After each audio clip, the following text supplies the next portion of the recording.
പറവൂർ ഒരു നമ്പൂതിരി നാടുവാഴിയുടെ ഭരണത്തിലിരുന്ന ചെറിയ നാടാണ് പറവൂർ. പിണ്ടിനി വട്ടത്തു സ്വരൂപമെന്നും അതിന് പേരുണ്ട്.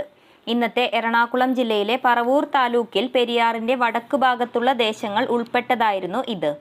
പാറക്കടവായിരുന്നു ആസ്ഥാനം. കൊച്ചിയോട് കൂറു പുലർത്തിയിരുന്ന പറവൂർ രാജാവിന് ചില വിശേഷാവകാശങ്ങൾ ഉണ്ടായിരുന്നു.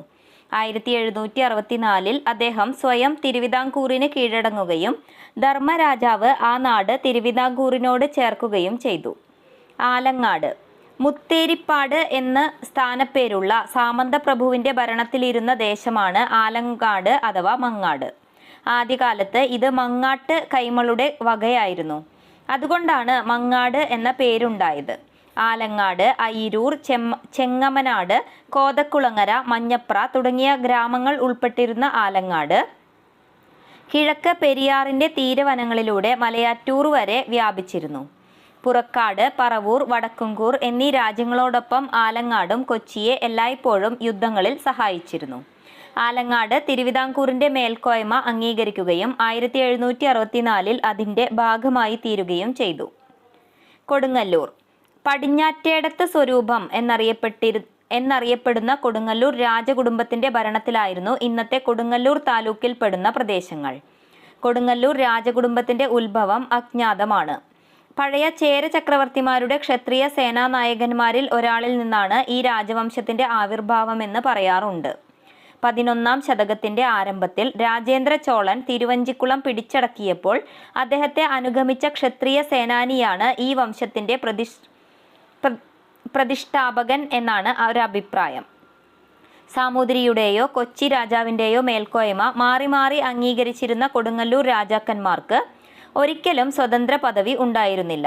കൊടുങ്ങല്ലൂർ തമ്പുരാക്കന്മാർ സാമൂതിരി കുടുംബത്തിലെ രാജകുമാരിമാരെ വിവാഹം ചെയ്യുന്നത് ഒരു ആചാരം പോലെ നിലനിന്നിരുന്നു. പോർച്ചുഗീസുകാരും ഡച്ചുകാരും അവരവരുടെ ആധിപത്യ കാലത്ത് കൊടുങ്ങല്ലൂർ കീഴടക്കുകയുണ്ടായി. 1790 ടിപ്പു സുൽത്താൻ അത് പിടിച്ചടക്കി. 1791 കൊടുങ്ങല്ലൂർ ഇംഗ്ലീഷ് ഈസ്റ്റ് ഇന്ത്യ കമ്പനിയുടെ കീഴിലായി. അവർ പിന്നീട് അത് കൊടുങ്ങല്ലൂർ രാജാവിന് തന്നെ കൊടുത്തു. അദ്ദേഹം കൊച്ചിയുടെ ആശ്രിതനായിരിക്കാൻ തന്നെ തീരുമാനിക്കുകയാൽ കൊടുങ്ങല്ലൂർ കൊച്ചിയുടെ ഒരു താലൂക്കായി മാറി. കൊടുങ്ങല്ലൂർ രാജവംശം വിജ്ഞാനത്തിനും സാഹിത്യത്തിനും നൽകിയിട്ടുള്ള സംഭാവനകൾ അമൂല്യങ്ങളാണ്.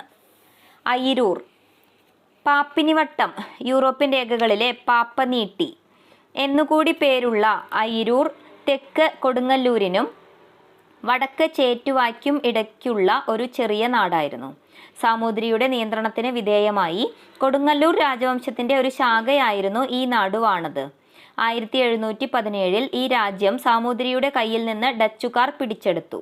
അയിരൂരിന്റെയും കൊടുങ്ങല്ലൂരിന്റെയും സമീപ പ്രദേശങ്ങളിൽ വെള്ളോസ് നമ്പ്യാർ, മാപ്രാണം പ്രഭു, ചങ്ങരക്കണ്ട കൈമൾ, ചിറ്റൂർ നമ്പൂതിരി, പഴഞ്ചേരി നായർ തുടങ്ങിയ ഒട്ടേറെ പ്രഭുക്കന്മാരുണ്ടായിരുന്നു. തലപ്പിള്ളി ഇന്നത്തെ തലപ്പിള്ളി താലൂക്കും പൊന്നാനി തൊട്ട് ചേറ്റുവ വരെയുള്ള തീരപ്രദേശങ്ങളും ചേർന്നതായിരുന്നു തലപ്പിള്ളി രാജ്യം. സംസ്കൃതത്തിൽ ശിരോവിഹാരം എന്ന പേരിലാണ് ഇത് അറിയപ്പെട്ടിരുന്നത്.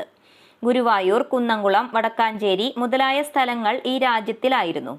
അയിനിക്കൂർ, പുന്നത്തൂർ, മണക്കുളം, കക്കാട് എന്നിങ്ങനെ 4 താവഴികളുണ്ടായിരുന്നു തലപ്പിള്ളി രാജവംശത്തിന്.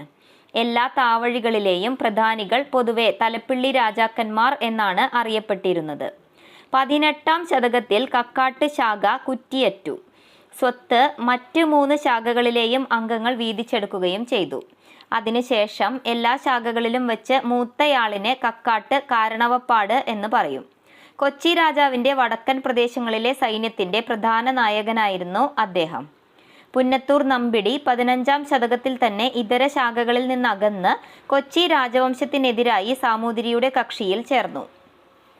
ഇന്നത്തെ ചാവക്കാട് താലൂക്കിന്റെ ഭൂരിഭാഗവും കുന്നംകുളം, കക്കാട്, ചിറ്റിലപ്പള്ളി മുതലായ സമീപ പ്രദേശങ്ങളും ചേർന്നതായിരുന്നു പുന്നത്തൂർ ദേശവഴി. ഗുരുവായൂരിനടുത്തുള്ള കോട്ടപ്പടിയായിരുന്നു ആസ്ഥാനം. ബ്രിട്ടീഷുകാർ മലബാറിൽ ആധിപത്യം ഉറപ്പിച്ചിരുന്ന കാലത്ത് പുന്നത്തൂർ നമ്പിടി സ്വതന്ത്ര പദവിക്ക് വേണ്ടി കമ്പനിയോട് വാദിച്ചെങ്കിലും ആ അവകാശം ഇംഗ്ലീഷുകാരെ ബോധ്യമാക്കാൻ അദ്ദേഹത്തിന് സാധിച്ചില്ല. അയിനിക്കൂറും മണക്കുളവും സാമാന്യേന കൊച്ചിയുടെ ഭാഗത്താണ് നിലയുറപ്പിച്ചത്. തലപ്പിള്ളി ദേശവാഴികളിൽ ഏറ്റവും ചെറുതായിരുന്നു മണക്കുളം. മണക്കുളം കുടുംബത്തിലെ പ്രധാനിയെ കണ്ടൻകോത എന്നും ശ്രീകണ്ഠൻ എന്നും പറയും. മണക്കുളം സ്വരൂപത്തിൽ നിന്നുണ്ടായതാണ് ചിറ്റഞ്ഞൂർ ശാഖ. അയിനിക്കൂറിൽ നിന്നാണ് ചിറയളത്തിൻ്റെ ഉത്ഭവം. പാലിയത്തച്ഛൻ്റെ വകയായ മുള്ളൂർക്കര ദേശവഴി തലപ്പിള്ളി രാജ്യത്തിൻ്റെ ഒരു ഭാഗമായിരുന്നു. വള്ളുവനാട്. വള്ളുവനാടിന് സംസ്കൃതത്തിലെ വല്ലഭക്ഷോണി രണ്ടാം ചേര സാമ്രാജ്യത്തിൻ്റെ കാലത്തോളം പിന്നോക്കം പോകുന്ന ഒരു പ്രാചീന ചരിത്രമുണ്ട്. AD 10-ാം ശതകത്തിൽ ജീവിച്ചിരുന്ന ഒരു രാജശേഖരനാണ് വള്ളുവനാട്ട് രാജവംശത്തിൻ്റെ സ്ഥാപകൻ. തക്കോലം യുദ്ധത്തിൽ 949 രാഷ്ട്രകൂട രാജാവായ കൃഷ്ണൻ മൂന്നാമൻ വധിച്ച രാജാദിത്യൻ എന്ന ചോള രാജാവിൻ്റെ അടുത്ത സുഹൃത്തായിരുന്നു രാജശേഖരൻ്റെ പുത്രൻ വല്ലഭൻ. ആ യുദ്ധത്തിൽ തൻ്റെ സുഹൃത്തിനോടൊപ്പം പൊരുതി മരിക്കാൻ കഴിയാഞ്ഞതിൽ ദുഃഖിതനായ വല്ലഭൻ ലൗകിക ജീവിതം കൈവെടിഞ്ഞ് ചതുരാനന പണ്ഡിതൻ എന്ന പേർ സ്വീകരിച്ച് തിരുവൊറ്റിയൂർ മഠത്തിൻ്റെ അധ്യക്ഷനായി. AD 960 തിരുവൊറ്റിയൂർ സംസ്കൃത ശാസനത്തിൽ ഈ കഥ സൂചിപ്പിച്ചിട്ടുണ്ട്. രാജശേഖരൻ്റെ മറ്റൊരു മകനായ രായിരൻ ചാത്തൻ ഭാസ്കര രവിവർമ്മ ഒന്നാമൻ്റെ ജൂതശാസനത്തിൽ AD 1000 സാക്ഷിയാണ്. ആറങ്ങോട്ടു സ്വരൂപം എന്നാണ് വള്ളുവനാട് അറിയപ്പെട്ടിരുന്നത്. വള്ളുവനാട്ട് രാജാവിന് വള്ളുവക്കോനാതിരി, വെള്ളാട്ടിരി, ആറങ്ങോട്ട് ഉടയവർ, വല്ലഭൻ എന്നിങ്ങനെ പല പേരുകളുണ്ട്. വള്ളുവനാടിൻ്റെ ആദ്യ തലസ്ഥാനം വള്ളുവ നഗരം, ഇന്നത്തെ അങ്ങാടിപ്പുറമായിരുന്നു. ഒരു കാലത്ത് തെക്കേ മലബാറിൻ്റെ ഭൂരിഭാഗത്തും പരമാധികാരം പുലർത്തിയിരുന്നു വള്ളുവക്കോനാതിരി. ഇന്നത്തെ പെരിന്തൽമണ്ണ, ഒറ്റപ്പാലം എന്നീ താലൂക്കുകളും പൊന്നാനി, തിരൂർ, ഏറനാട്ട് താലൂക്കുകളുടെ ഭാഗങ്ങളും ചേർന്നതായിരുന്നു വള്ളുവനാട്. 13-ാം ശതകത്തിൻ്റെ ഉത്തരാർദ്ധത്തിൽ സാമൂതിരി തിരുനാവായ പിടിച്ചെടുക്കുന്നതുവരെ വള്ളുവക്കോനാതിരിയായിരുന്നു മാമാങ്കത്തിൻ്റെ അധ്യക്ഷൻ. ആ പദവി സാമൂതിരി പിടിച്ചെടുത്തതിന് ശേഷം എല്ലാ മാമാങ്കങ്ങളിലും സാമൂതിരിയെ വധിച്ച് നഷ്ടാധികാരം വീണ്ടെടുക്കാൻ ചാവേർ പടയാളികളെ അയക്കുക എന്ന വിഫല ശ്രമം വള്ളുവക്കോനാതിരി തുടർന്നു പോന്നിരുന്നു. 1597 ഒരു ജസ്യൂട്ട് പുരോഹിതൻ എഴുതിയ കത്തിൽ അങ്ങനെ അയക്കപ്പെട്ട 30 ചാവേർ പടയാളികളുടെ ദുരന്തത്തെക്കുറിച്ച് രേഖപ്പെടുത്തിയിട്ടുണ്ട്. മൈസൂരിൻ്റെ ആക്രമണകാലത്ത് വള്ളുവനാട്ട് രാജാവിന് അട്ടപ്പാടി താഴ്വരയും ഇന്നത്തെ ഒറ്റപ്പാലം താലൂക്കിൻ്റെ ഒരു ഭാഗവും മാത്രമേ സ്വന്തമായി ഉണ്ടായിരുന്നുള്ളൂ. ടിപ്പുവിൻ്റെ ആക്രമണമുണ്ടായപ്പോൾ രാജാവ് തിരുവിതാംകൂറിൽ അഭയം പ്രാപിച്ചു. ബ്രിട്ടീഷുകാർ മലബാർ പ്രദേശങ്ങൾ ടിപ്പുവിൽ നിന്ന് ഒഴിച്ചെടുത്തപ്പോൾ വള്ളുവനാട്ട് രാജാവ് ഇംഗ്ലീഷ് ഈസ്റ്റ് ഇന്ത്യ കമ്പനിയുമായി ഒരു കരാറിൽ ഏർപ്പെട്ട് അടുത്തൂൺ പറ്റി. പാലക്കാട്. ശേഖരി വർമ്മമാർ എന്നറിയപ്പെടുന്ന പാലക്കാട്ട് രാജാക്കന്മാർക്ക് ഒരു കാലത്ത് ഇന്നത്തെ പാലക്കാട്, ആലത്തൂർ, ചിറ്റൂർ താലൂക്കുകളുടെ മേൽ അധികാരമുണ്ടായിരുന്നു. തരൂർ സ്വരൂപം എന്നാണ് ഇതറിയപ്പെട്ടിരുന്നത്. ഐതിഹ്യത്തിലെ ചേരമാൻ പെരുമാളുമായി പാലക്കാട്ട് രാജാവിനെ ബന്ധപ്പെടുത്തുന്ന കഥയൊന്നുമില്ല. പൊന്നാനി താലൂക്കിലെ ആദവനാട് അംശമായിരുന്നു പാലക്കാട്ട് രാജാക്കന്മാരുടെ ആദ്യത്തെ ആസ്ഥാനം. അവിടെയുണ്ടായിരുന്ന അവരുടെ ദേശങ്ങൾ ആഴ്വാഞ്ചേരി തമ്പ്രാക്കൾക്ക് കൊടുത്തിട്ട് പകരം പാലക്കാട്, ചിറ്റൂർ പ്രദേശങ്ങൾ അദ്ദേഹത്തിൻ്റെ പക്കൽ നിന്ന് വാങ്ങിയതാണെന്ന് പറയപ്പെടുന്നു. ചിറ്റൂരിലെ കൊങ്ങൻ പടയുത്സവത്തോട് ചേർത്ത് പറയാറുള്ള ഐതിഹ്യത്തിലെ ഒരു കഥാപാത്രമാണ് പാലക്കാട്ട് രാജാവ്. ഐതിഹ്യം ഇങ്ങനെയാണ്. കുതിരപ്പടയുൾപ്പെടുന്ന ഒരു കൊങ്ങു സൈന്യം തമിഴ്നാട്ടിൽ നിന്ന് പാലക്കാട്ട് രാജാവിൻ്റെ ചിറ്റൂർ പ്രദേശങ്ങൾ ആക്രമിച്ചു. ഗോദവർമ്മ എന്ന കൊച്ചി രാജാവിൻ്റെ സൈന്യങ്ങൾ കൊങ്ങൻ പടയെ അടിച്ചു തുരത്തി. കൊച്ചി രാജാവ് നൽകിയ വിധിനിർണായകമായ ഈ സഹായത്തിൽ കൃതജ്ഞതാബദ്ധനായ പാലക്കാട്ട് രാജാവ് ഇന്നത്തെ ചിറ്റൂർ താലൂക്കിൽപ്പെട്ട 4 ദേശവും കൊടകര നാടും കൊച്ചി രാജാവിന് വിട്ടുകൊടുത്തു. ഈ കൊങ്ങൻ പടയുടെ കൃത്യമായ കാലം അറിയാൻ തരമില്ല. സാമൂതിരി പാലക്കാട്ട് രാജാക്കന്മാരുടെ മേൽ നിരന്തരം സൈനികവും രാഷ്ട്രീയവുമായ സമ്മർദ്ദം ചെലുത്തിക്കൊണ്ടിരുന്നു. അവരുടെ അഭ്യർത്ഥനയനുസരിച്ചാണ് ഹൈദർ അലി 1756 തെക്കേ മലബാർ ആക്രമിച്ചത്. ബ്രിട്ടീഷ് ആധിപത്യം മലബാറിൽ സ്ഥിരമായതിനു ശേഷം ഇംഗ്ലീഷ് ഈസ്റ്റ് ഇന്ത്യ കമ്പനി പാലക്കാട്ട് രാജാവിന് അടുത്തൂൺ നൽകി. കൊല്ലങ്കോട്. പാലക്കാടിന് തെക്കാണ് കൊല്ലങ്കോട്.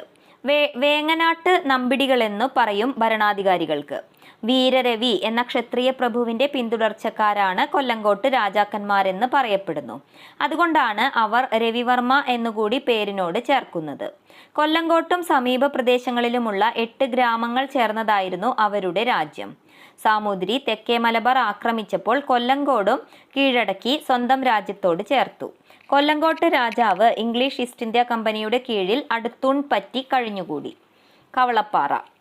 ഒറ്റപ്പാലം താലൂക്കിലെ ഒരു ചെറിയ ദേശവഴിയായിരുന്നു കവളപ്പാറ. കവളപ്പാറ മൂപ്പിൽ നായരായിരുന്നു ഭരണാധികാരി. ചേരമാൻ പെരുമാളിൽ നിന്നാണ് കവളപ്പാറ കുടുംബത്തിന്റെ ഉത്ഭവം എന്ന് പറയുന്നു. കവളപ്പാറ നായർക്ക് പാലക്കാട്ട് താലൂക്കിലും ചിറ്റൂർ താലൂക്കിലും ദേശങ്ങളുണ്ട്. തെക്കേ മലബാറിലെ മറ്റ് നാടുവാഴികളെപ്പോലെ കവളപ്പാറ നായരും സാമൂതിരിയുടെ അധികാരം അംഗീകരിച്ചിരുന്നു. അദ്ദേഹം കൊച്ചിക്കെതിരായി സാമൂതിരി നടത്തിയ ആക്രമണങ്ങളിൽ പങ്കെടുത്തിട്ടുണ്ട്. English East India company Kavalappara നായർക്ക് മാലിഖാന കൊടുത്തത് അദ്ദേഹത്തിന്റെ വിശ്വസ്ത സേവനം തേടി. English East India company Kavalappara നായർക്ക് മാലിഖാന കൊടുത്ത് അദ്ദേഹത്തിന്റെ വിശ്വസ്ത സേവനം നേടി. വെട്ടത്ത് നാട്. പൊന്നാനി, തിരൂർ താലൂക്കുകളുടെ ഭാഗങ്ങൾ ചേർന്നതായിരുന്നു വെട്ടത്ത് നാട്. വെട്ടം അഥവാ താനൂർ സ്വരൂപം. താനൂർ, തൃക്കണ്ടിയൂർ, ചാലിയം, തൃപ്രങ്ങോട്ട് മുതലായ സ്ഥലങ്ങൾ വെട്ടത്ത് നാട്ടിൽ പെട്ടിരുന്നു. ക്ഷത്രിയനായിരുന്നു രാജാവ്. സാഹിത്യകൃതികളിൽ ഈ നാടിനെ പ്രകാശഭൂവെന്നും രാജാവിനെ പ്രകാശഭൂപാലൻ എന്നും പരാമർശിച്ചിരിക്കുന്നത് കാണാം. സാഹിത്യാദി കലകളുടെ പ്രോത്സാഹകന്മാരായിരുന്നു വെട്ടത്ത് നാട്ടുരാജാക്കന്മാർ. തുഞ്ചത്തെഴുത്തച്ഛൻ ജനിച്ചത് വെട്ടത്ത് നാട്ടിലാണ്. ഒരു വെട്ടത്ത് നാട്ടു രാജാവ് കഥകളിയിൽ സുപ്രസിദ്ധമായ ചില പരിഷ്കാരങ്ങൾ ഏർപ്പെടുത്തുകയുണ്ടായി. വെട്ടത്ത് സമ്പ്രദായം എന്നാണ് അവ അറിയപ്പെടുന്നത്. അദ്ദേഹം കഥകളിയിലെ പദങ്ങളും മറ്റും പിന്നിൽ നിന്ന് പാടാൻ പ്രത്യേകം ഗായകന്മാരെ ഏർപ്പെടുത്തി. കഥകളിയിലെ പ്രധാന ഗായകന്റെ പാട്ടിനെ പൊന്നാനി എന്ന് വിശേഷിപ്പിക്കാറുണ്ട്. നടന്മാരുടെ മുഴുവൻ ശ്രദ്ധയും അഭിനയത്തിൽ കേന്ദ്രീകരിക്കാനും ആയാസം ലഘൂകരിക്കാനും പുതിയ സമ്പ്രദായം സഹായകമായി. കൂടാതെ ഉജ്ജ്വലമായ കിരീടങ്ങളും കുപ്പായങ്ങളും വ്യത്യസ്ത വർണ്ണങ്ങൾ ഉപയോഗിച്ചുള്ള മുഖപ്രസാദനവും ചെണ്ടമേളവും അദ്ദേഹമാണ് നടപ്പിലാക്കിയത്. സാമൂതിരി തെക്കേ മലബാറിൽ പടയോട്ടം നടത്തിയപ്പോൾ വെട്ടത്ത് നാട് അദ്ദേഹത്തിന്റെ മേൽക്കോയ്മ സ്വീകരിച്ചു. പോർച്ചുഗീസ് കാലഘട്ടത്തിൽ സാമൂതിരിയെയും പോർച്ചുഗീസുകാരെയും പരസ്പരം അണിനിരത്തി വെട്ടത്ത് നാട്ട് രാജാവ് മലബാറിലെ രാഷ്ട്രീയ ശക്തി സമതുലിതമാക്കി. ഇദ്ദേഹം 1531 ചാലിയം കോട്ട പണിയാനുള്ള സ്ഥലം പോർച്ചുഗീസുകാർക്ക് വിറ്റു. വെട്ടത്ത് രാജാവിന്റെ കുടുംബം 18-ാം ശതകത്തിന്റെ അന്ത്യത്തോടുകൂടി അന്യം നിന്നു. പരപ്പനാട്. വെട്ടത്ത് നാടിന് വടക്കുള്ള ഒരു ക്ഷത്രിയ വംശത്തിന്റെ രാജ്യമായിരുന്നു പരപ്പനാട്. യൂറോപ്യൻ രേഖകളിലെ പപ്പുകോയിൽ തെക്കേ പരപ്പനാടെന്നും വടക്കേ പരപ്പനാടെന്നും 2 വിഭാഗമുണ്ടായിരുന്നു പരപ്പനാടിന്. തിരൂർ താലൂക്കിന്റെ ഭാഗങ്ങൾ ചേർന്നതായിരുന്നു തെക്കേ പരപ്പനാട്. വടക്കേ പരപ്പനാട്ടിൽ അഥവാ ബേപ്പൂരിൽ കോഴിക്കോട് താലൂക്കിലെ പന്നിയങ്കരയും ബേപ്പൂരും ചെറുവണ്ണൂരും ഉൾപ്പെട്ടിരുന്നു. സാമൂതിരിയുടെ മേൽക്കോയ്മയ്ക്ക് കീഴിലായിരുന്നു പരപ്പനാട്ട് രാജാക്കന്മാർ. 18-ാം ശതകത്തിന്റെ ഉത്തരാർദ്ധത്തിൽ ടിപ്പു സുൽത്താൻ തന്റെ മലബാർ ആക്രമണ കാലത്ത് ഇവരോട് വളരെ ക്രൂരമായി പെരുമാറുകയാൽ രാജകുടുംബങ്ങളിൽ അധികം പേരും തിരുവിതാംകൂറിലേക്ക് താമസം മാറ്റി. അങ്ങനെ പരപ്പനാട്ട് രാജവംശത്തിൽ നിന്ന് തിരുവിതാംകൂറിലേക്ക് പോന്നവർ സ്ഥാപിച്ചതാണ് പിൽക്കാലത്ത് മഹാപണ്ഡിതനും കവിയുമായ കേരളവർമ്മ വലിയകോയി തമ്പുരാന് ജന്മം നൽകിയ ഹരിപ്പാട്ട് കൊട്ടാരം. പരപ്പനാട്ട് രാജാക്കന്മാരുടെ പൂർവ്വ കുടുംബം ഇപ്പോഴും പരപ്പനങ്ങാടിയിൽ നിലനിൽക്കുന്നു. കുറുമ്പുറ നാട്. കോഴിക്കോടിനപ്പുറമാണ് കുറുമ്പുറ നാട് അഥവാ കുറുമ്പ്രനാട്. ഇടയന്മാർ വസിക്കുന്ന മലമ്പ്രദേശം എന്നാണ് കുറുമ്പുറ നാടിന് അർത്ഥം. ഇന്നത്തെ കൊയിലാണ്ടി താലൂക്കിന്റെയും കോഴിക്കോട്ട് താലൂക്കിന്റെയും ഭാഗങ്ങൾ ചേർന്നതായിരുന്നു കുറുമ്പുറ നാട്. കോട്ടയവുമായി ബന്ധമുണ്ടായിരുന്ന കുറുമ്പുറനാട്ട് വംശമാണ് അവിടെ ഭരണം നടത്തിയിരുന്നത്. ക്ഷത്രിയന്മാരായിരുന്ന കുറുമ്പുറ നാട്ടു രാജാക്കന്മാർ സാമൂതിരിയുടെ മേൽക്കോയ്മ സ്വീകരിച്ചു. ബ്രിട്ടീഷുകാർ പഴശ്ശി വിപ്ലവം അടിച്ചമർത്തിയപ്പോഴും മറ്റു നാടുവാഴികളെ കീഴ്പ്പെടുത്തിയപ്പോഴും കുറുമ്പുറ നാട്ടു രാജാക്കന്മാർ ബ്രിട്ടീഷുകാർക്ക് കൂട്ടുനിന്നു. ബ്രിട്ടീഷുകാർ മലബാറിലെ മറ്റു രാജാക്കന്മാരെ എന്ന പോലെ കുറുമ്പുറനാട്ട് രാജാവിനെയും അടുത്തൂൺ കൊടുത്ത് അധികാരത്തിൽ നിന്ന് നീക്കി. കടത്തനാട്. പ്രധാനമായും ഇന്നത്തെ വടകര താലൂക്കിലെ പ്രദേശങ്ങൾ ഉൾപ്പെട്ടതായിരുന്നു കടത്തനാട്. സംസ്കൃതത്തിലെ ഘടോൽഖജക്ഷിതി. അത് കോരപ്പുഴ തൊട്ട് മയ്യഴി വരെ വ്യാപിച്ചിരുന്നു. കുറ്റിപ്പുറമായിരുന്നു തലസ്ഥാനം. ഒരു കാലത്ത് കോലത്തിരിയുടെ രാജ്യത്തിന്റെ ഒരു ഭാഗമായിരുന്നു കടത്തനാട്. കോഴിക്കോടിനടുത്തുള്ള വരയ്ക്കൽ ആയിരുന്നു കടത്തനാട് വംശത്തിന്റെ ആദ്യത്തെ ആസ്ഥാനം. സാമൂതിരി പോളനാട് പിടിച്ചടക്കിയതിനെ തുടർന്ന് പോർലാതിരി രാജവംശത്തിൽ അവകാശമുണ്ടായിരുന്ന ഒരു രാജകുമാരിയെ കോഴിക്കോട്ട് നിന്ന് ബഹിഷ്കരിക്കുകയുണ്ടായി. ആ രാജകുമാരിയെ ഒരു കോലത്തിരി രാജകുമാരൻ വിവാഹം ചെയ്തു. അങ്ങനെയാണ് കടത്തനാട്ട് രാജവംശം ഉണ്ടായതെന്ന് പറയപ്പെടുന്നു. സാമൂതിരിയുടെയും കോലത്തിരിയുടെയും രാജ്യങ്ങൾക്കിടയിൽ കിടന്നിരുന്ന ഈ നാട് കടക്കണമായിരുന്നു ഇരു കൂട്ടർക്കും അങ്ങോട്ടും ഇങ്ങോട്ടും പോകാൻ. അതുകൊണ്ടാണത്രേ കടത്തനാടെന്ന് പേരുണ്ടായത്. കടത്തനാട്ട് രാജാവ് യൂറോപ്യൻ രേഖകളിൽ പ്രത്യക്ഷപ്പെടുന്നത് വടകരയിലെ ബോയനോർ അഥവാ ബാവനോർ ആയിട്ടാണ്. വാഴുന്നോർ എന്ന മലയാള പദത്തിന്റെ രൂപാന്തരമാണിത്. 17-ാം ശതകത്തിന്റെ അവസാനം വരെ കടത്തനാട്ട് രാജാവ് കോലത്തിരിക്ക് വിധേയനായിരുന്നു.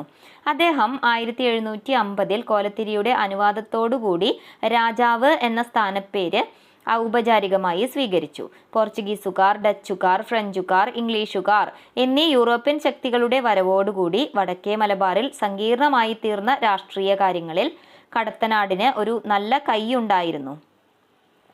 കടത്തനാട്ട് രാജാവിനെയും ഇംഗ്ലീഷുകാർ അടുത്തൂൺ കൊടുത്ത് രാഷ്ട്രീയാധികാരത്തിൽ നിന്ന് മാറ്റി നിർത്തി. കടത്തനാട്ട് കുടുംബം ഇപ്പോൾ ആയഞ്ചേരി കോവിലകമെന്നും എടവലത്ത് കോവിലകമെന്നും 2 ശാഖകളായി പിരിഞ്ഞിരിക്കുകയാണ്. കോട്ടയം രാജകുടുംബത്തിന്റെ ഉത്ഭവത്തെക്കുറിച്ച് വ്യക്തമായ വിവരമൊന്നുമില്ല. ഐതിഹ്യത്തിലൂടെ ചേരമാൻ പെരുമാളുമായി ബന്ധപ്പെടാത്തതാണ് ഈ രാജവംശം.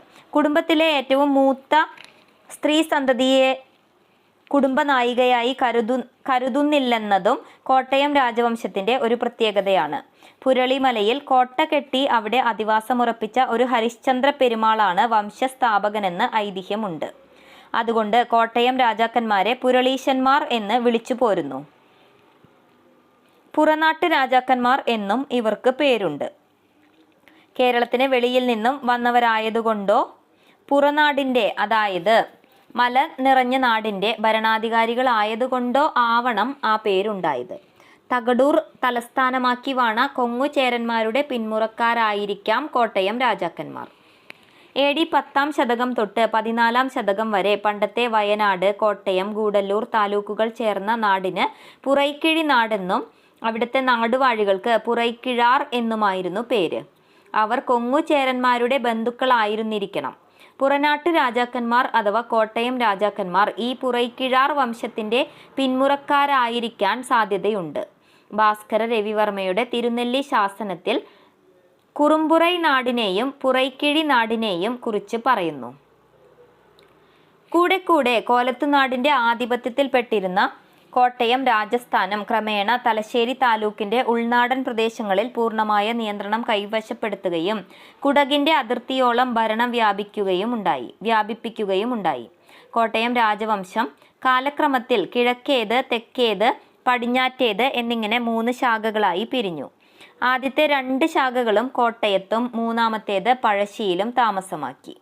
17-ാം ശതകത്തിന്റെ അവസാനത്തോടുകൂടി കോട്ടയം രാജാക്കന്മാർ ഇന്നത്തെ തലശ്ശേരി താലൂക്കിൽ ഇരുവഴി നാട്ടു നമ്പ്യാന്മാരുടെ ഭരണത്തിൽപ്പെടാത്ത ദേശങ്ങൾക്ക് അധീശന്മാരായിരുന്നു. കൂടാതെ ഗൂഡല്ലൂർ ഉൾപ്പെടെയുള്ള വയനാടും മുമ്പത്തെ കോഴിക്കോട്, കുറുമ്പ്രനാട് താലൂക്കുകളിലെ ഏതാനും അംശങ്ങൾ ചേർന്ന താമരശ്ശേരി എന്ന ചെറിയ നാടും അവരുടെ അധീനത്തിൽപ്പെട്ടിരുന്നു. ആ നൂറ്റാണ്ടിലാണ് അനശ്വരന്മാരായ 2 സാഹിത്യ നായകന്മാരെ കോട്ടയം രാജകുടുംബം കേരളത്തിന് സംഭാവന ചെയ്തത്. വാൽമീകി രാമായണം കിളിപ്പാട്ടിന്റെ കർത്താവായ കേരളവർമ്മ തമ്പുരാനും ആട്ടക്കഥാകാരനായ വിദ്വാൻ തമ്പുരാനുമാണ് അവർ. ബ്രിട്ടീഷുകാർക്കെതിരായി പടവെട്ടിയ സുപ്രസിദ്ധനായ കേരളവർമ്മ പഴശ്ശി രാജാവ് കോട്ടയം രാജവംശത്തിന്റെ പടിഞ്ഞാറേ ശാഖയിലെ അംഗമായിരുന്നു. ശ്രീ പോർക്കലി ഭഗവതിയാണ് കോട്ടയം രാജാക്കന്മാരുടെ കുടുംബദേവത. കുറങ്ങോട്ട് നായരുടെ ഭരണത്തിലിരുന്ന ഒരു ചെറിയ നാടായിരുന്നു കുറങ്ങോട്ട്. തലശ്ശേരിക്കും മയ്യഴിക്കും ഇടയ്ക്കുള്ള 2 ഗ്രാമങ്ങൾ ചേർന്നതായിരുന്നു അത്. തലശ്ശേരിയിൽ വ്യാപാരശാല നിർമ്മിക്കാൻ ഇംഗ്ലീഷ് ഈസ്റ്റ് ഇന്ത്യ കമ്പനിക്കാർ കോലത്തിരി കുടുംബത്തിന്റെ വടക്കളംകൂറിൽ നിന്ന് വാങ്ങിയ സ്ഥലം കുറങ്ങോട്ട് നായരുടെ ദേശത്തായിരുന്നു. ഇംഗ്ലീഷുകാരും ഫ്രഞ്ചുകാരും തമ്മിൽ ഏറ്റുമുട്ടാൻ സന്ദർഭങ്ങൾ ഉണ്ടാക്കി കുറങ്ങോട്ട് നായർ വടക്കേ മലബാറിലെ രാഷ്ട്രീയ സംഭവങ്ങളിൽ അദ്ദേഹത്തിന്റെ പങ്ക് നിർവഹിച്ചു. അദ്ദേഹത്തെ 1787 ടിപ്പു പിടിച്ച് തൂക്കിക്കൊന്നിട്ട് നാട് കൈവശമാക്കി. കുറങ്ങോട്ട് ദേശം അതിന്റെ അവകാശികൾക്ക് പിന്നീട് തിരിച്ചു കിട്ടുകയുണ്ടായെങ്കിലും 1803-നും 1806-നും ഇടയ്ക്ക് അത് ബ്രിട്ടീഷ് മലബാറിനോട് ചേർക്കപ്പെട്ടു.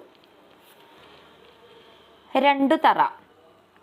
ഇന്നത്തെ കണ്ണൂർ താലൂക്കിന്റെ ചില ഭാഗങ്ങൾ ചേർന്നതായിരുന്നു പോയനാട് എന്നുകൂടി പേരുള്ള രണ്ടുതറ. എടക്കാട്, അഞ്ചിരക്കണ്ടി, മാവിലായി മുതലായ സ്ഥലങ്ങൾ ഇതിൽ ഉൾപ്പെട്ടിരുന്നു. ആദ്യകാലത്ത് കോലത്തുനാടിന്റെ ഭാഗമായിരുന്ന രണ്ടുതറ ഭരിച്ചിരുന്നത് അച്ഛന്മാർ എന്ന് വിളിക്കപ്പെട്ടിരുന്ന 4 നായർ തറവാട്ടുകാരാണ്. തലശ്ശേരിയിൽ ഇംഗ്ലീഷുകാർ വ്യാപാരശാല സ്ഥാപിച്ചതിന് ശേഷം 1741 മുതൽ രണ്ടുതറ അച്ഛന്മാർ ഇംഗ്ലീഷ് ഈസ്റ്റ് ഇന്ത്യ കമ്പനിയുടെ പ്രത്യേക സംരക്ഷണത്തിലായിരുന്നു. കണ്ണൂരെ ആലി രാജാവ്. കണ്ണൂർ നഗരം അറക്കൽ മുസ്ലിം കുടുംബത്തിന്റെ നിയന്ത്രണത്തിലായിരുന്നു. കേരളത്തിലെ ഒരേ ഒരു മുസ്ലിം രാജവംശമായ അറക്കൽക്കാർ മരുമക്കത്തായമാണ് പിന്തുടർന്നു പോരുന്നത്. കുടുംബത്തിലെ ഏറ്റവും പ്രായമായ അംഗം സ്ത്രീയായാലും പുരുഷനായാലും ഭരണഭാരമേൽക്കുന്നു എന്നത് അറക്കൽ രാജവംശത്തിന്റെ പ്രത്യേകതയാണ്. ഭരണാധികാരി പുരുഷനാണെങ്കിൽ ആലി രാജാവെന്നും സ്ത്രീയാണെങ്കിൽ അറക്കൽ ബീവി എന്നുമാണ് സ്ഥാനപ്പേര്. കേരളോൽപ്പത്തി അറക്കൽ രാജവംശത്തെയും ചേരമാൻ പെരുമാളിനോട് ബന്ധപ്പെടുത്തുന്നു. മധ്യകാലത്ത് കേരളം സന്ദർശിച്ചിട്ടുള്ള അറബി സഞ്ചാരികളോ 1583 തുഹ്ഫത്തുൽ മുജാഹിദീൻ എന്ന ഗ്രന്ഥം രചിച്ച ഷൈഖ് സൈനുദ്ദീനോ അറക്കൽ വംശത്തിന് ചേര ചക്രവർത്തിമാരുമായുള്ള ബന്ധത്തെക്കുറിച്ചോ അതിൻ്റെ രാജകീയ പദവിയെക്കുറിച്ചോ യാതൊന്നും സൂചിപ്പിക്കുന്നില്ല.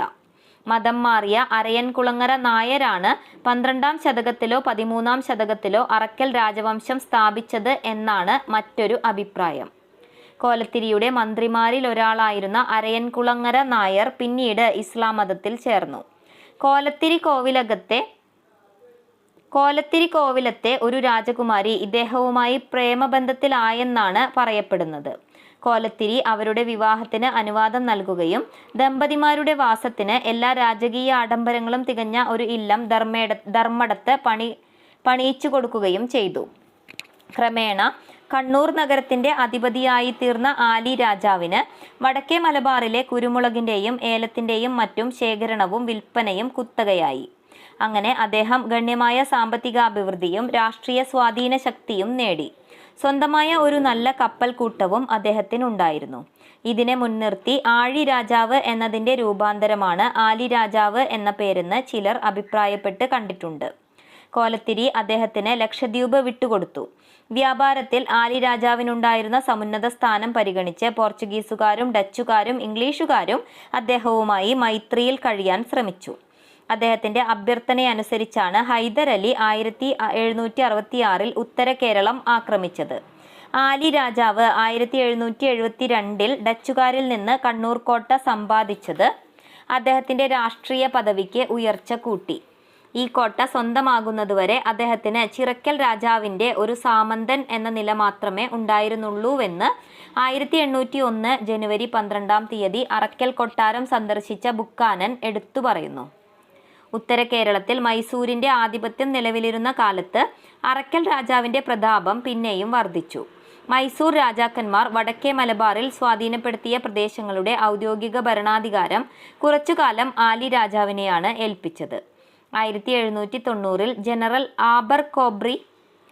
ആബർകോംബ്രി കണ്ണൂർ കോട്ട തകർക്കുകയും അറക്കൽ ബീവി ബ്രിട്ടീഷുകാർക്ക് കീഴടങ്ങുകയും ചെയ്തു. അറക്കൽ ബീവിയുമായി ബ്രിട്ടീഷുകാർ ഉണ്ടാക്കിയ ഒരു കരാർ അനുസരിച്ചാണ് ലക്ഷദ്വീപ്, മിനിക്കോയ്, അമ്മേനി എന്നിവ ബ്രിട്ടീഷ് ഗവൺമെന്റിന്റെ ഭരണത്തിലായത്. അറക്കൽ ഭരണാധികാരിയെയും ഇംഗ്ലീഷ് ഈസ്റ്റ് ഇന്ത്യ കമ്പനി അടുത്തൂൺ കൊടുത്ത് പിരിച്ചു. ബീവി അതിഗംഭീരമായ ഒരു വിരുന്നു നൽകി സൽക്കരിച്ച 1801 ജനുവരി 12-ന് ബുക്കാനൻ വളരെ സുഖകരവും ഞാൻ കേരളത്തിൽ കണ്ടിട്ടുള്ളവയിൽ വെച്ച് ഏറ്റവും മികച്ചതുമാണ് എന്ന് അറക്കൽ കൊട്ടാരത്തെപ്പറ്റി രേഖപ്പെടുത്തിയിരിക്കുന്നു. നീലേശ്വരം. സാമൂതിരി കോവിലകത്തെ ഒരു രാജകുമാരിയും ഒരു കോലത്തുനാട്ട് രാജാവും തമ്മിൽ പ്രേമബന്ധത്തിലായതിൻ്റെ പരിണാമത്തെക്കുറിച്ച് മുൻപൊരവസരത്തിൽ പറയുകയുണ്ടായി. ആ ദാമ്പത്യത്തിൽ നിന്നാണ് നീലേശ്വരം രാജവംശത്തിൻ്റെ ഉത്ഭവം. പണ്ടത്തെ നീലേശ്വരം രാജ്യമാണ് ഇന്നത്തെ ഹോസ്ദുർഗ് താലൂക്ക്.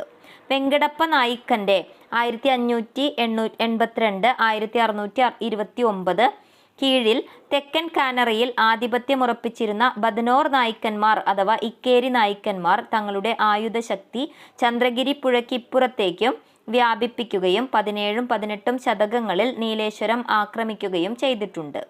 അങ്ങനെ നീലേശ്വരം ബദനോർ നായിക്കന്മാരുടെ നിയന്ത്രണത്തിലായി.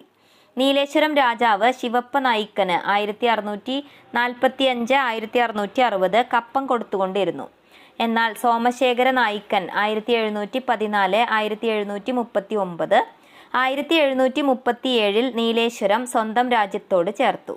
സോമശേഖരനാണ് 1731 ഹോസ്ദുർഗ് കോട്ട നിർമ്മിച്ചത്. സ്വന്തം വിജയത്തിന്റെ സ്മാരകമായി അദ്ദേഹം നീലേശ്വരത്ത് ഒരു ജയസ്തംഭം നാട്ടുകയും ചെയ്തു. ബദനോർ സൈന്യങ്ങൾ തെക്കോട്ടുള്ള അവരുടെ നീക്കം തുടരുകയും ധർമ്മടം വരെ എത്തുകയുമുണ്ടായി.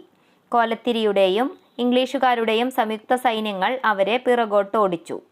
ബ്രിട്ടീഷുകാർ തെക്കൻ കാനറയിൽ ആധിപത്യം സ്ഥാപിച്ചപ്പോൾ നീലേശ്വരവും അവരുടെ കീഴിലായി. കുമ്പള. കേരളത്തിൽ ഏറ്റവും വടക്കേ അറ്റത്തുള്ള നാടാണ് കുമ്പള. കുമ്പള നാടുവാഴികളുടെ കുടുംബം മായിപ്പാടി കോവിലകമാണ്. ചിലരുടെ അഭിപ്രായത്തിൽ ഉത്തരേന്ത്യയിൽ നിന്ന് വന്ന ഒരു ക്ഷത്രിയ വംശത്തിന്റെ പിന്മുറക്കാരാണ് കുമ്പള രാജാക്കന്മാർ. പക്ഷേ അവർ മറ്റു പല കേരളീയ രാജാക്കന്മാരെയും പോലെ ചേരമാൻ പെരുമാളിൽ നിന്നാണ് ഉൽപ്പത്തി കൽപ്പിക്കുന്നത്. അവർ പിന്തുടരുന്നത് മരുമക്കത്തായമാണ്. ബുക്കാനൻ 1801 പറയുന്നു, മറ്റു മലയാള രാജാക്കന്മാരുടേതുപോലെയാണ് അദ്ദേഹത്തിന്റെ കുമ്പള രാജാവിന്റെ കുടുംബത്തിന്റെയും ആചാരങ്ങൾ. പുരുഷന്മാരെല്ലാം നായർ സ്ത്രീകളെ വിവാഹം ചെയ്യുന്നു. പക്ഷേ അവരുടെ തമ്പാന്മാർ എന്ന് വിളിക്കപ്പെടുന്ന മക്കൾക്ക് പിന്തുടർച്ചയ്ക്ക് അവകാശമില്ല. കുടുംബത്തിലെ മൂത്ത സ്ത്രീ തുളു ബ്രാഹ്മണനെയാണ് ഭർത്താവാക്കുന്നത്. അവരുടെ ആദ്യത്തെ മകൾ കുടുംബ പരമ്പര നിലനിർത്തുന്നു. തെക്ക് ചന്ദ്രഗിരി പുഴ മുതൽ വടക്ക് കുമ്പള വരെ വ്യാപിച്ചിരുന്ന ഈ നാട്ടിൽ ഇന്നത്തെ കാസർഗോഡ് താലൂക്കിന്റെ ഏറിയ ഭാഗവും ഉൾപ്പെട്ടിരുന്നു. ദക്ഷിണേന്ത്യയിൽ വിജയനഗരാധിപത്യം നിലനിന്നിരുന്നപ്പോൾ വിജയനഗരത്തിന്റെ ഭരണത്തിൻ കീഴിലായിരുന്നു കുമ്പള. ബാർബോസയുടെ 1515 പ്രസ്താവം ഇതിന് സാക്ഷ്യം വഹിക്കുന്നു. കാസർഗോഡ് പ്രദേശങ്ങളിൽ പടയോട്ടം നടത്തിയ ബദനോർ നായിക്കന്മാർ കുമ്പള രാജാവിനെയും അവരുടെ ആധിപത്യത്തിലാക്കി. തെക്കൻ കാനറ ബ്രിട്ടീഷുകാരുടെ ഭരണത്തിൽ വന്നപ്പോൾ അവർ കുമ്പള രാജാവിനെ അടുത്തൂൺ നൽകി മാറ്റി നിർത്തി. ചെറുകിട രാജ്യങ്ങളിൽ ഏറ്റവും പ്രധാനപ്പെട്ടവയുടെ വിശദാംശങ്ങൾ അടുത്ത അധ്യായങ്ങളിൽ നിന്ന് മനസ്സിലാക്കാവുന്നതാണ്.